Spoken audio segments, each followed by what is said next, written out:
دوستو، اسلام کے جو بنیادی عقائد ہیں جن کی بنیاد پر پورے دین اسلام کی عمارت کھڑی ہے، ان میں سے ایک بنیادی عقیدہ آخرت ہے۔ ہم جو کچھ بھی یہاں اعمال کریں گے اور جس طرح کا بھی ہم یہاں وقت گزاریں گے، صبح قیامت اللہ کے حضور ہم حاضر ہوں گے اور ہمیں اس کا حساب دینا ہے۔ قرآن مجید میں جو حساب کا تذکرہ کیا گیا ہے، وہ تذکرہ بڑے انوکھے انداز میں کیا گیا ہے۔ اللہ کریم نے فرمایا فَوَرَبِّكَ لَنَسْأَلَنَّهُمْ أَجْمَعِينَ،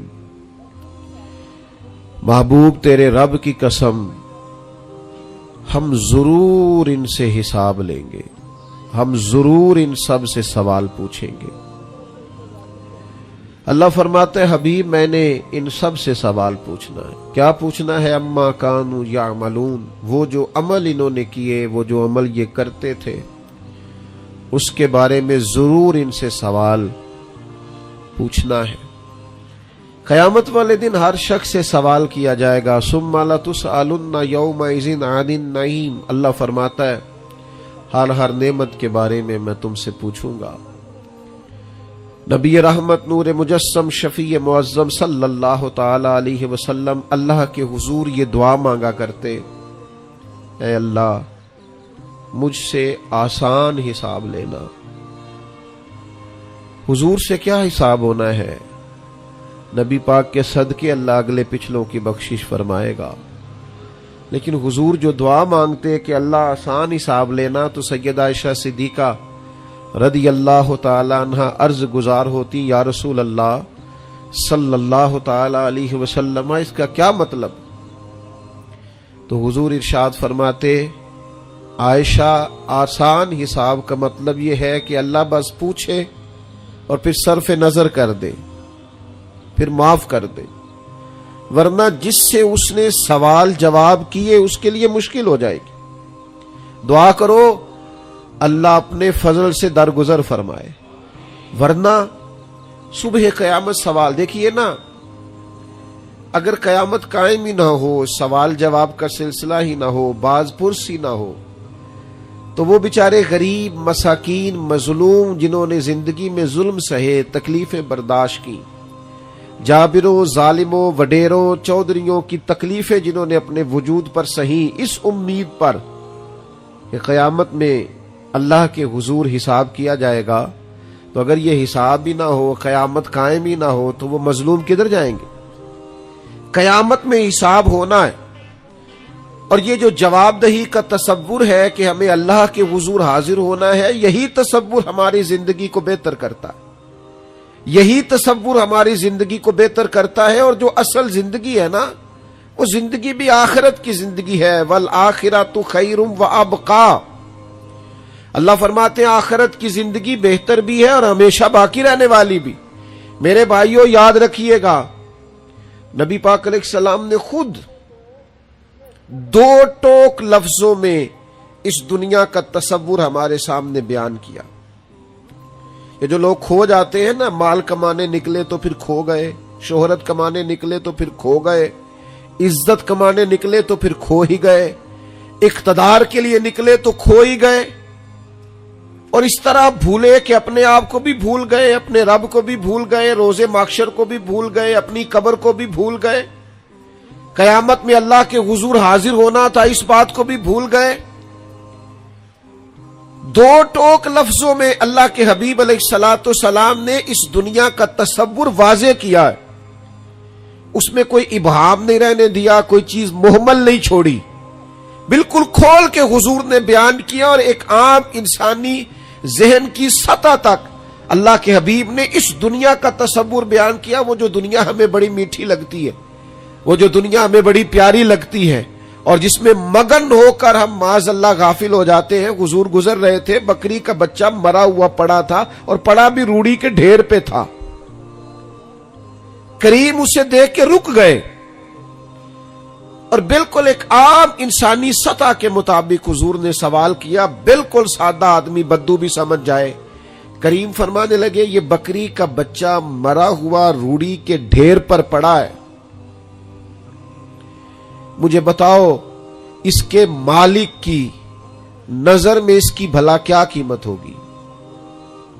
عرض کی یا رسول اللہ صلی اللہ علیہ وسلم، جسے روڑی کے ڈھیر پر پھینک دیا گیا ہے اس کی بھلا کیا قدر و منزلت ہو سکتی ہے؟ تو حضور نے فرمایا سنو پھر، اللہ کی نظر میں بھی اگر دنیا کے مال کی قیمت مچھر کے پر کے برابر بھی ہوتی تو اللہ کبھی کافر کو ایک گھونٹ پانی کا نہ دیتا۔ اس کی کوئی قیمت نہیں دنیا کے مال کی، اس لیے تو کافر کو بھی دیا، اس لیے تو فاسق کو بھی دیا، اس لیے تو ظالم کو بھی دیا۔ بے ایمان اور بددیانت کے گھر میں بھی بہت سارا مال و دولت ہے، ہاں جس کے ساتھ وہ بھلائی کا ارادہ کرتا ہے اسے اپنے دین کی سمجھ عطا فرماتا ہے۔ مال بھی ہو، دین کی سمجھ بھی ہو، گھر میں وسعت بھی ہو اور عبادت کا جذبہ بھی ہو، انسان کی تجوری بھری ہوئی بھی ہو اور غریبوں کے لیے اس کا دل بھی کشادہ ہو، اسے اقتدار بھی حاصل ہو اور اس کے سینے میں مظلوم کا درد بھی موجود ہو، تو اب یہ ہے کہ رب کریم نے اس کے ساتھ بھلائی کا ارادہ فرمایا۔ لیکن اگر یہ کہ فقط دنیا ہی ہو، فقط پیسہ ہی ہو، فقط اقتدار کا لالچ ہی ہو، کھو نہ جائیں یارو، ہم کہیں کھو نہ جائیں، کہیں ایسا نہ ہو کہ کاروبار کی مشقت سجدوں کی لذت لے جائے، کہیں ایسا نہ ہو کہ دولت جمع کرنے کی حرص غریب کا درد ہم سے لے جائے، کہیں ایسا نہ ہو کہ اقتدار کی دوڑ میں ہم کسی مظلوم کی آہ ہی نہ سنیں، ہم کسی کا دکھ ہی نہ بانٹیں۔ آخرت کا تصور ذہن میں رکھے، وہ جو قیامت کے دن اللہ کے حضور کھڑے ہونا ہے، وہ جو قیامت میں رب کریم کی بارگاہ میں ہم نے حاضر ہونا ہے، اس حاضری کے تصور کو اور جواب دہی کے تصور کو اپنے ذہن میں لائیں۔ یاد رکھیے گا 3 چیزوں کے علاوہ ہر چیز کا حساب دینا ہے۔ ایک سر چھپانے کے لیے جھونپڑی مکان، ایک پہننے کے لیے کپڑا، ایک کمر سیدھی کرنے کے لیے غذا، اس کے علاوہ جو کچھ بھی ہے اس سب کا حساب دینا ہے۔ نبی رحمت صلی اللہ تعالی علیہ وسلم نے جو حدیث بیان کیا نا حساب کے لیے، آپ یقین کریں پوری روح متوجہ ہو جاتی ہے، انسان کے جتنے لطائف ہیں وہ سارے بیدار ہو جاتے، اس کے باطن کے اندر تک گہرائی تک وہ لفظ اترتے ہیں۔ میرے کریم فرماتے ہیں رب قیامت کے دن بندوں سے فرمائے گا کیا میں نے تیرے لیے کان اور آنکھیں نہیں بنائی تھی؟ کبھی اندھے سے مل کے دیکھے نا، کبھی بہرے سے بات کر کے دیکھے نا۔ رب فرمائے گا کیا میں نے تیرے لیے کان اور آنکھیں نہ بنائی تھی؟ اللہ فرمائے گا کیا میں نے تیرے لیے جانوروں کو، کھیتوں کو مسخر نہیں کیا تھا؟ ہر جانور پر تو سواری کرتا ہے، جانوروں کے گوشت کھاتا ہے، جانوروں کا دودھ پیتا ہے، کھیت کے اندر ہل چلاتا ہے، اناج ہے، پھل ہیں، سبزیاں ہیں۔ هو الذی خلق لکم ما فی الارض جمیعا، زمین میں جو کچھ ہے حضرت انسان کے لیے پیدا کیا۔ اللہ فرمائے گا تیرے لیے کان بنائے، آنکھیں بنائی، تیرے لیے مسخر کیا جانوروں کو، تیرے لیے مسخر کیا کھیتوں کو۔ پھر رب کہے گا میں نے تجھے خوشحالی دی، میں نے تجھے سرداری دی۔ پھر اللہ فرمائے گا یہ بتا کیا تجھے مجھ سے ملنے کا یقین نہیں تھا؟ کیا تجھے یہ خبر نہیں تھی کہ تیری رب سے بھی ملاقات ہوگی؟ تجھے اللہ کے حضور بھی حاضر ہونا ہے، تجھے اس کا یقین نہیں تھا؟ اور حدیث پاک کا جو آخری جملہ ہے وہ ہر دل پر دستک دیتا ہے۔ حضور فرماتے رب فرمائے گا میں بھی آج تجھے اسی طرح ہی فراموش کر دوں گا جس طرح تو نے مجھے بھلا دیا تھا۔ جا، تو نے اگر مجھے بھلا دیا تھا آج میں نے بھی تجھے فراموش کیا۔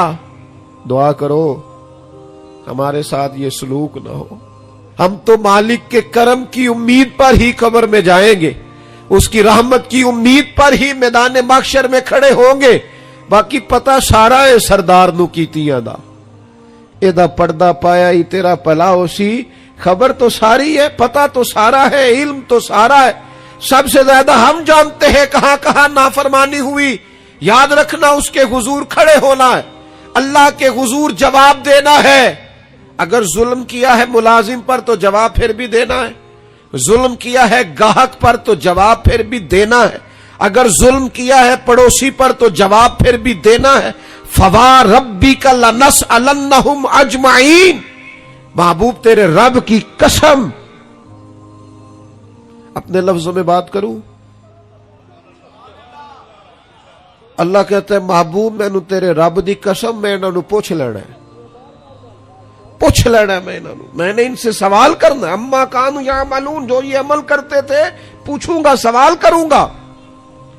اور میرے نبی پاک صلی اللہ تعالی علیہ وسلم کے غلاموں, اگر ظلم کیا ہے بیوی پر حساب پھر بھی دینا ہے, اگر وراثت کی تقسیم پر زیادتی کی ہے بہن بھائیوں سے حساب پھر بھی دینا ہے, اگر تربیت ٹھیک نہیں کی اپنے بچوں کی تو حساب پھر بھی.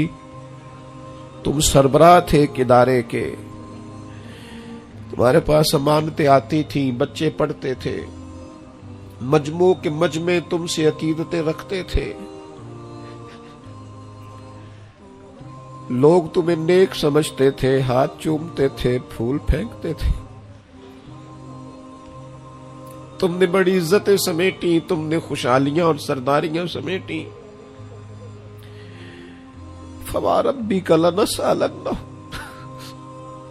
تمہیں حساب دینا ہے. آج بڑے بڑے لوگ حساب کے ڈر سے کانپ گئے. بغداد کے شیخ عبد القادر جیلانی حرم مکہ میں سر سجدے میں رکھ کے کہنے لگے مہربانی کرنا مجھ سے حساب نہ لینا.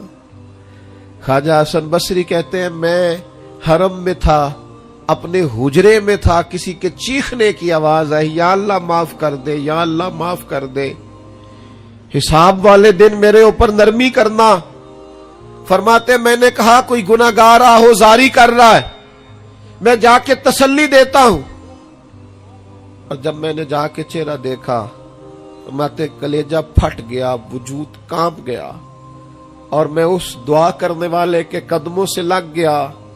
لوگوں تمہیں پتہ ہے وہ کون تھا جو دہائی دے رہا تھا کہ مالک حساب نہ لینا؟ وہ حسین کا کربلا میں تنہا بچ جانے والے صاحبزادہ امام زین العابدین تھے. وہ شیر خدا کا پوتا, فاطمہ کا جگر پارا, تعلیم امت کے لیے حرم مکہ میں اللہ کے حضور آہوزاریاں کرتا ہے. مالک وَلِمَنْ خَافَ مَقَامَ رَبِّهِ جنتان, اللہ کہتا ہے جو میرے سامنے کھڑے ہونے سے ڈرے گا میں 2 جنتیں دوں گا. امام زین العابدین حرم مکہ میں کہتے ہیں مالک حساب نہ لینا, مہربانی کرنا, پردے رکھنا. زین العابدین آپ کا تو پلو پکڑ کے ساری امت جنت میں جائے گی, آپ کے تو قدموں سے لگ لگ کے ہمارے باپ ہمارے دادا جنت میں جائیں گے. آپ کی دادی سیدہ پاک کے آنچل میں چھپ کے تو ہماری بیٹیاں پناہ مانگیں گی, ہماری مائیں ان کے قدموں سے لگیں گی, تو جنت کے راستے کھلیں گے. امت کو تعلیم دیتے ہیں ڈرو نہ, اپنی زندگی سنوارو نہ, اپنے شب و روز پر توجہ کرو, بدل نہ جائے یا رب. کچھ اپنی آخرت کا تصور نہ بنائے, کچھ اپنے رب سے معافی نہ مانگے, قیامت میں حساب دینا. وہ کہتا ہے تمہیں سامنے, اور نبی پاک علیہ الصلوۃ والسلام کی احادیث, آثار اور ساری چیزیں سامنے رکھ کے علماء نے ایک نتیجہ نکالا ہے. فرمایا قیامت کے دن سب سے پہلا حساب علماء کا ہوگا. انہوں نے عزتیں زیادہ سمیٹی ہیں نا. یہاں ایک دفعہ ایک ایم پی اے صاحب آئے ٹائم لینے کے لیے, میں نے معذرت کر لی, میں نے کہا میرے پاس وقت نہیں ہے. تو مجھے کہنے لگے لوگ تو ہمارے پیچھے بھی بڑے ہیں. میں نے کہا آپ کو لوگ ووٹ دیتے ہیں, ہم پر لوگ جان دیتے ہیں. اتنی اگر سعادتیں سمیٹی ہے تو پھر سنو نا, جنہوں نے یہ دعوے کیے ہیں کہ ہم دیندار ہیں. فرمایا پہلا حساب علماء کا ہوگا, دوسرا حساب مجاہدین کا ہوگا, تیسرا مالداروں کا ہوگا, اور فرمایا یہاں تک کہ اللہ تو صبح قیامت انبیاء کرام علیہم السلام سے بھی تبلیغ کے بارے میں سوال کرے گا. ہر ایک سے سوال ہونا ہے. ہم اپنی اپنی تیاری کریں قیامت کے روز کے لیے, آخرت کے دن کے لیے. یا ایھا الذین آمنوا اتقوا اللہ ولتنظر نفس ما قدمت لغد. اے ایمان والو, اللہ سے ڈرو اور ہر نفس یہ سوچے کہ میں نے آخرت کے لیے آگے کیا بھیجا ہے. آؤ آج اپنے اپنے اعمال کا جائزہ لیں. ہمارے لیے آج شام کھانے میں کیا ہے یہ سب کو پتا ہے. اس ماہ میرے گھر میں کیا آمدن ہے, کیا خرچ ہے, یہ سب کو پتا ہے. لیکن رب کہتا ہے وَلْتَنْظُرْ نَفْسٌ مَا قَدَّمَتْ لِغَدٍ. یہ بھی دیکھ تو نے اپنی قبر کے لیے آگے کیا بھیجا ہے, آخرت کے لیے آگے کیا بھیجا ہے. یہ دیکھ قیامت والے دن کے لیے تیرے پاس سرمایہ کیا ہے.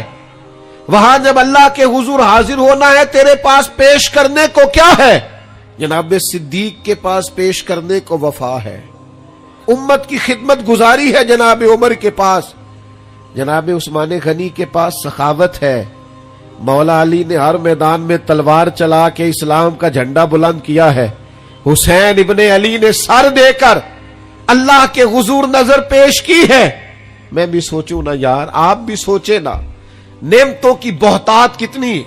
ہماری بھری ہوئی تجوریاں, ہمارے آنگن میں کھیلتی ہماری اولادیں, ہمارے ارد گرد ہمارے دوستوں کی لائنیں, ہمارے دسترخوان پر بچھی ہوئی نعمتیں, ہمارا تندرست وجود, ہماری بولتی زبان, ہماری دیکھتی آنکھیں, ہمارے سنتے کان, ہماری سانس لیتی روح, اس سارے وجود سے ہم نے کیا اکٹھا کر کے اپنی آخرت کے لیے بھیجا ہے. صبح قیامت کے لیے ہم نے سامان کیا کیا ہے. اللہ کے حضور جب ہمیں جواب دینا ہے تو ہمارے دامن میں کیا ہے, کیا پیش کرنا ہے. آج اپنے دل سے, اپنی روح سے یہ سوال ہمیں ضرور کرنا ہے, اور ایک بار نہیں 100 بار کرنا ہے, اور بار بار کرنا ہے. نبی پاک صلی اللہ تعالی علیہ وسلم نے ارشاد فرمایا ہے, حضور فرماتے 5 سوال پوچھے گا رب قیامت کے دن, اور جب تک تم ان سوالوں کے جواب نہیں دو گے تمہیں ہلنے نہیں دیا جائے گا. ایک یہ پوچھا جائے گا عمر کہاں گزری, سارا وقت ضائع ہو گیا موبائل پہ, سارا ٹائم ضائع ہو گیا خوش گپیوں میں, شغل میلہ, آنا جانا, عمر ساری قیمتی وقت ضائع کر دیا. اور پھر ایک سوال, اسی سوال سے متعلقہ دوسرا ہوگا جوانی کہاں گزاری, وہ ساری کھیل کود میں گزر گئی, لہو و لعب میں گزر گئی, گیموں میں گزر گئی. یہ سوال ہوگا. اور تیسرا سوال رب پوچھے گا بتاؤ نا مال کہاں سے کمایا, ذرائع آمدن بتاؤ, دنیا میں تو تم نے دھول جھونک لی, جہاں دھونکنی تھی یہاں بتاؤ کہاں سے کمایا, اور کما کر بھی تم مالک نہیں ہوئے. چوتھا سوال یہ پوچھا جائے گا بتاؤ مال خرچ کہاں کیا. اور میرے نبی پاک فرماتے ہیں 5واں سوال یہ ہوگا, یہ بتاؤ اپنے علم پر عمل کتنا کیا. لیکچر دینا آسان ہے, تقریر کرنا آسان ہے, واعظ کرنا آسان ہے, سمجھانا آسان ہے, فیس بک پر اچھی نصیحت لکھ دینا آسان ہے, روز صبح واٹس ایپ پہ سب کو بہترین نصیحتیں بھیجنا آسان ہے. لیکن قیامت کے سوالوں میں سے ایک معتبر سوال ہے, بخاری میں موجود ہے. 5 سوالوں میں سے آخری سوال یہ ہے کہ جو تم جانتے تھے, جس کا تمہیں علم تھا, جو تم نے سیکھا تھا, جو تم نے پڑھا تھا, اس پر تمہارا عمل کتنا تھا. کس کو نہیں پتا نماز فرض ہے, کس کو نہیں پتا والدین کی خدمت کرنا ضروری ہے, حلال حرام کی تمیز سے کون آگاہ نہیں ہے, کون نہیں جانتا کہ میرا رویہ تلخ ہے, لوگوں کو تکلیف دیتا ہے, کون نہیں سمجھتا کہ میری فلاں فلاں چیز کی وجہ سے فلاں فلاں لوگ تڑپتے ہیں, سسکتے ہیں, روتے ہیں. بہت ساروں کو پتا ہے کہ میری بیوی, میرے بچے, یہ کچھ عورتوں کو پتا ہے میرا شوہر, میرے خاندان والے میری وجہ سے تکلیف میں, بہت سو کو پتا ہے میری وجہ سے میرے پڑوسی تکلیف میں, بہت سو کو پتا ہے میری وجہ سے میرے ملازم تکلیف میں ہیں. تم سے پوچھا جائے گا اپنے علم پر کتنا عمل کیا. وہ جو تم جانتے تھے, جتنا تمہیں شعور تھا, آج پوری امت مسلمہ میں کیا ہو رہا ہے؟ تقریریں، واعظ و نصیحت، فقط واعظ و نصیحت۔ اقبال کہتے ہیں مسجد تو بنا دی شب بھر میں ایمان کی حرارت والوں نے، اور یہ دیکھنا کیا کہتے ہیں من اپنا پرانا پاپی تھا، برسوں میں نمازی بن نہ سکا۔ اور اقبال بڑا اپدیشک ہے، من باتوں میں موہ لیتا ہے، بڑی سونی باتیں کرنی آتی ہے ہمیں۔ اقبال بڑا اپدیشک ہے، یہ من باتوں میں موہ لیتا ہے، پر گفتار کا قاضی ہے یہ بنا، کردار کا غازی بن نہ سکا۔ گفتار کا قاضی غازی بننا آسان ہے، لیکن اپنے عمل میں نکھار لانا، ہاں۔ سب سے پہلے دو چیزوں کا حساب ہونا قیامت میں، یاد رکھیے گا۔ اعمال میں سب سے پہلے نماز کا حساب ہوگا۔ حضور نے فرمایا کافر اور مومن کے بیچ فرق ہی نماز کا ہے۔ اور حقوق العباد میں سب سے پہلے قتل کا حساب ہوگا۔ یہ دو حساب سب سے پہلے، اور کچھ لوگ ایسے بھی ہوں گے جن کا حساب آسان ہوگا۔ نبی پاک علیہ السلام نے وہ 3 لوگ بھی بتائے ہیں جن سے میرا مالک آسان حساب لے گا۔ یا رسول اللہ کون کون سے؟ حضور نے فرمایا جس سے لوگ توڑتے تھے پر وہ جوڑتا تھا، رب آسان حساب لے گا۔ اور کریم فرماتے ہیں، یہ آپ نے بھولنے نہیں، یہ لب لباب ہے ساری گفتگو کا، یاد رکھ۔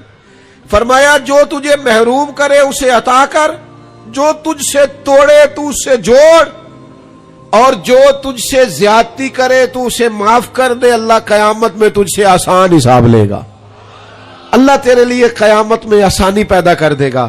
میرے بھائیوں، ایک اور بندہ بھی ہے جس سے قیامت میں بڑا آسان حساب ہوگا۔ کریم محبوب علیہ السلام نے فرمایا جس کے سینے میں حسد نہیں نہ ہوتا، جس کے دل میں بغض نہیں ہوتا، جس کے دل میں کینہ نہیں ہوتا، سانو تخت ہزارے دی لوڑ کی، وہ اسی کسے دے کچھ بھی نہیں لگ دے، نہ کوئی ساڈا دردی۔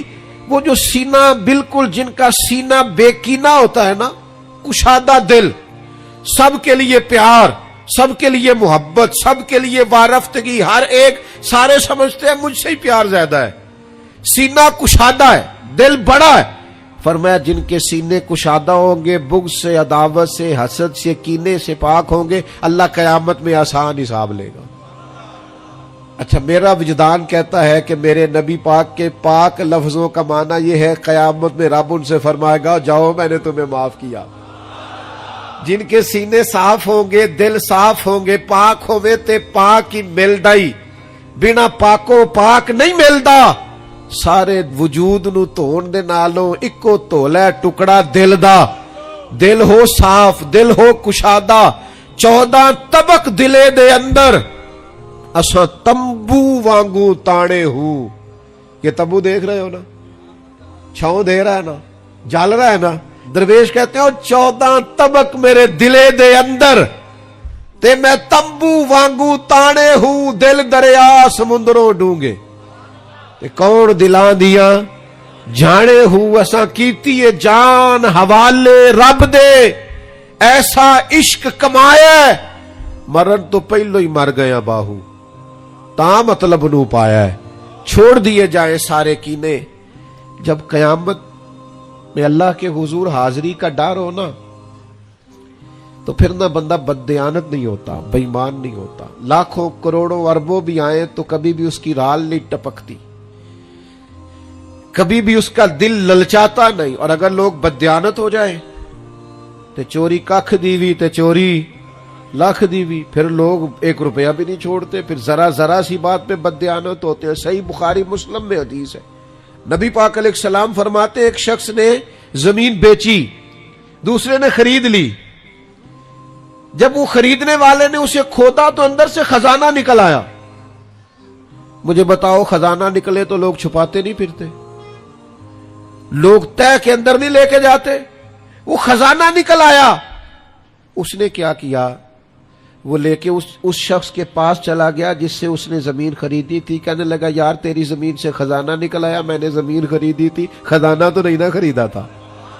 یہ ذرا دیانت کا عروج دیکھو، تقوی کا نور دیکھو، یہ دیکھو باطن کیسے تھے لوگوں کے، اربوں کروڑوں روپیہ، یہ حضور بیان فرما رہے ہیں، بخاری مسلم میں موجود ہے۔ کریم فرماتے ہیں اس شخص نے جا کے کہا بھئی میں نے زمین خریدی تھی، خزانہ نہیں خریدا تھا، لہذا یہ تیرا ہے۔ وہ بھی رب کا بندہ تھا، کہنے لگا میں نے نا زمین بیچی تھی اور جو کچھ ہے وہ سارا ہی بیچ دیا تھا، لہذا نکل آیا تو تیرا ہی ہے، میرا ہوتا تو جب میرے پاس تھی تب نکلتا، لہذا تیرا ہی ہے۔ دونوں میں بحث ہونے لگ گئی، وہ کہتا ہے تو رکھ، وہ کہتا ہے آج کل کیا ہوتا ہے، وہ ذرا مہنگی ہو گئی نا، سڑک گزر گئی، کہتے ہیں مکر جاؤ، زمین ذرا مہنگی ہو گئی ہے، کوئی تھوڑا ریٹ اور لگ گیا، خزانہ نکل آیا۔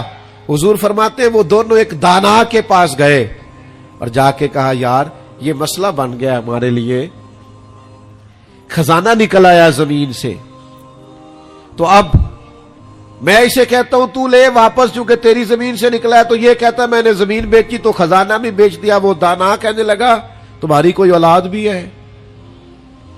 ایک کہنے لگا میری بیٹی ہے، دوسرا کہنے لگا میرا بیٹا ہے، کہنے لگا دونوں کی شادی کر دو اور خزانہ دونوں کو دے دو۔ اور میرے بھائی جب حضرت شیخ ابو الحسن ایک درویش تھے مصر میں، ہر روز دعا مانگتے تھے یا اللہ تاجر کی ان 2 بیویوں پہ رحم فرما، یا اللہ اس تاجر کی 2 بیویوں پہ رحم فرما۔ لوگوں نے کہا حضور یہ کیا معاملہ ہوا؟ فرمانے لگے یہاں مصر میں ایک تاجر رہتا تھا، اسے اکثر و بیشتر تجارت کی غرض سے ملک کے شام جانا پڑتا، تو اس نے سوچا وہاں نکاح نہ کر لوں، اس نے وہاں نکاح کر لیا، مالدار تھا، وہاں ایک بیوی رکھ لی، مکان رکھ لیا۔ اب یہ جو بیوی مصر میں تھی نا، اسے تھوڑا شک گزرا، بیوی بڑی گہری جاسوس ہوتی ہے، اسے سمجھ آ گئی کہ بدلے بدلے سے میرے محبوب نظر آتے ہیں، اسے سمجھ آ گئی کہ دھلے دھلے کپڑے آتے ہیں، وہ کیفیت ہی نہیں پہلے جو رنگ ہوتا تھا۔ ایک شخص کو پیسے دیے، کہا ذرا اس کی جاسوسی تو کر۔ شیخ فرماتے ہیں وہ ملک کے شام پہنچا، اس کے پیچھے پیچھے وہاں جا کے اس نے واپس آ کے خبر دی کہ تیرے شوہر نے تو نکاح کیا ہوا، لیکن اتفاق کی بات یہ کہ اس دفعہ جب یہ سفر سے آیا تو شدید بیمار تھا، بیوی حوصلے والی تھی، صبر والی تھی۔ اس نے سوچا کہ ذرا صحت اس کی ٹھیک ہوتی ہے تو پھر میں اس سے بات کروں گی کہ تم نے مجھے بتایا ہی نہیں اور نکاح کر لیا ہے، لیکن اس کی طبیعت ٹھیک نہ ہوئی، وہ زیادہ بیمار ہوا حتیٰ کہ انتقال کر گیا۔ اولاد کوئی نہیں تھی، اس بیوی نے عدت گزاری اور پھر جتنی جائیداد تھی اس کا وہ حصہ جو دوسری بیوی کا بنتا تھا وہ سارا اونٹوں پہ رکھا اور مصر سے لے کر شام پہنچی اپنے بھائیوں اور عزیزوں کے ساتھ، اور اسے جا کے کہنے لگی زمانہ تو نہیں جانتا پر میں تو جانتی ہوں نا، اللہ کو جواب دینا ہے، اس کی تو بھی بیوی ہے، جتنی میں حقدار ہوں تو بھی حقدار ہے، لہذا یہ حصہ تیرا رکھ لے۔ وہ کہنے لگی میری بہن اللہ تجھے جزا دے، جس رب کو تو نے قیامت میں حساب دینا میں نے بھی اسے ہی دینا ہے۔ میرا شوہر یقیناً میرا شوہر تھا، میرا اس سے نکاح ہوا تھا، پر اس دفعہ جب وہ آیا تو شدید بیمار تھا، کہنے لگا شاید میں بچ نہ سکوں۔ وہ ایک مکان مجھے دے گیا، کچھ مجھے میرا حصہ دے گیا اور مجھے طلاق دے گیا۔ کہنے لگا کہ تو جہاں چاہے نکاح کر لینا، میری صحت مجھے لگتا ہے کہ اب وقت جانے کا آ گیا۔ کہنے لگی بہن چونکہ مجھے طلاق ہو گئی تھی اب میں اس میں سے حصے دار، شیخ فرماتے ہیں گواہ دونوں کے پاس کوئی نہیں تھا پر دونوں اللہ کو جواب دینا چاہتی تھی۔ اس تقوی کا مظاہرہ کیا، فرماتے ہیں میرا دل کرتا ہے جب بھی نماز پڑھتا ہوں تاجر کی دونوں بیویوں کے لیے دعا کرتا ہوں، فوا ربک لنسألنہم اجمعین، محبوب تیرے رب کی قسم قیامت میں ان سے حساب لوں گا۔ یہ جو آخرت کا تصور ہے نا، حضرت ابو ذر غفاری رضی اللہ تعالیٰ عنہ نے اپنے غلام سے کہا جو بہترین اونٹ ہے وہ اللہ کے رستے میں خرچ کر دو، خیرات کر دو، بہترین۔ شام کو سیدنا ابو ذر غفاری رضی اللہ تعالیٰ عنہ تشریف لائے تو وہ جس اونٹ کے بارے میں آپ اشارہ کر کے گئے تھے خرچ کر دینا، اللہ کے رستے میں دے دینا، وہ بندھا ہوا ہے اور اس سے جو دوسرے نمبر کا کم، اس سے جو کم قیمت کا تھا، باقی سب میں بہتر لیکن اس سے کم قیمت کا، وہ اونٹ آپ کے غلام نے اللہ کے رستے میں خرچ کر دیا، خیرات کر دیا۔ تو آپ فرمانے لگے یار میں نے تمہیں کہا تھا یہ اونٹ دینا۔ وہ کہنے لگا حضور یہ تو آپ کی سواری کا اونٹ ہے نا، تو میں نے چاہا تھا جو آپ کی سواری کاؤنٹ ہے وہ رکھ لیا جائے. تو سیدنا ابو ذر غفاری رضی اللہ تعالیٰ عنہ فرمانے لگے میں سواری کے لیے تو تجھے کہہ رہا تھا خرچ کر دے، پر دنیا کی سواری کے لیے نہیں، آخرت کی